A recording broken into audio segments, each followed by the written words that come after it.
My only introduction is, ladies and gentlemen, that in 2013, when Brahmam Garu began thinking about brain feed and things like that, he came to Delhi and he met only two people, one of them yours truly. I think that's enough, because to have met a great person of his stature and with that vision, I think I was very lucky that he chose to meet me, and I'm very lucky that I have been with him for all these years and seeing him grow and bringing, such things.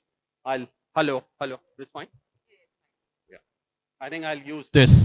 So, anybody who is in school and you do some, annual sports day for nursery kids, anybody? Annual day for nursery kids. So what do? You make them run for 50 meters or less than 50 meters, and they feel that they have run a marathon. Yes or no? I have the same feeling. I'm going to speak for just 7-8 minutes. I have a feeling that I have spoken for 1 hour. Okay? But let me first talk about Group Captain Angad Pratap. I think it is a great privilege for this gathering that he has come, and he has spoken like an educationist, but he's an Air Force officer and a pilot. Okay? And probably he will be the next one to go. He said many things, and I made a very clear note of that. But one thing which he said towards the end, and that is something that should stick with us for a very, very long time. And you know what was that? How can failure be a lesson for all of us? And that is not for disappointing us. That is for preparing us for the next success story. That well said, Group Captain, and I really appreciate it. And I have the privilege to see before me General Kulkarni, Doyen of Indian education, and he is the Lifetime Achievement Award along with Garu. So that is another privilege that I have. There is no decoration or medal in the Indian Armed Forces which he hasn't got, right? And there is no decoration or appreciation and applause which he hasn't received in the education field.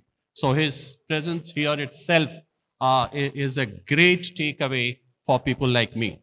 So ladies and gentlemen, just 3 or 4 points I want to make about the theme of this program. What is the theme? Learning reimagined, AI as a catalyst. So chemistry people know what is catalyst. Anybody from chemistry? Catalyst is something, yes ma'am, it takes part in the reaction without affecting itself, but affecting the reaction. It accelerates the reaction. So say for example, you have an element called hydrogen peroxide, H2O2, which releases into water, H2O, and oxygen. But all by itself, this process is very slow, absolutely, frustratingly slow. But you mix an element called MnO2, manganese dioxide. You know what will happen? It will go at the speed of Vande Bharat, or probably at the speed of one of the planes that you fly, Angad, right? And then you will have huge release of oxygen and huge release of water. That is exactly what AI does to our learning. So AI is a catalyst to learning. So that is one point which the theme of this conference is trying to convey. But the question is, we are not saying learning, we are saying learning reimagined. So what is learning reimagined? Learning reimagined is the learning which Dr. Lisa here, Angad, and everybody since morning is speaking about, that not the learning of the past 300 years. And learning of the past 300 years is being characterized or defined by learning for the industrial age, learning which was colonial in its setting and intent, learning which depended on rote and memorization, learning which was based on content, learning which fit every sizes, learning which had only one setting of the classroom, learning which prepared you only for one pathway in life. And when I say reimagined it, then you have to turn all those things. So you have to move from content to competence. You have to move from paper and pencil test to performance, authentic, innovative tests. But this reimagination is key to the learning process. And what is the key to the learning process? Something that happens in our classrooms. So a teacher typically comes, says hello, good morning, opens the book, opens the page, tells you the paragraph, asks you to underline it, and tells you the question at the end of the book. I think this needs reimagination. That what are we going to do in our classrooms?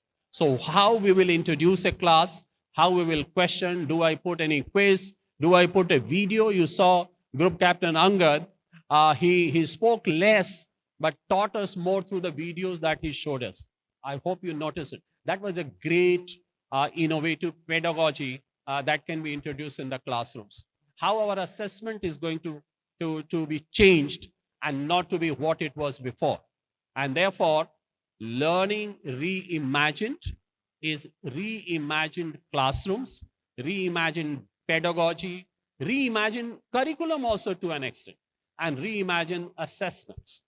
If you do all this, then probably we will take our children to some of those qualities which were mentioned before, that knowledge and a skill and attitude and values, they are more important than the degrees and diplomas. The Elon Musk's Tesla company has hired few hundred people only a few months ago. And people asked him that what were the criteria on the basis of which you selected, because the number of applications were in lakhs. And he said that I have 4 criteria to select people. First one is character. Second one is ability to build relationship. Third one is application of knowledge and skills. And fourth one is the degree he or she had from the university. Imagine which place the degree has. And that is what we mean by reimagined learning. And I'm sure I don't have to tell you much. In this, AI has to play the role of a catalyst without replacing either you as a teacher or the students as a learner. Remain as that component called magnesium dioxide, as I said, and do that process of acceleration without disturbing anything. That is what is learning reimagined and AI as a catalyst. Thank you very much. God bless you all. Is it okay? Fine. Thank you.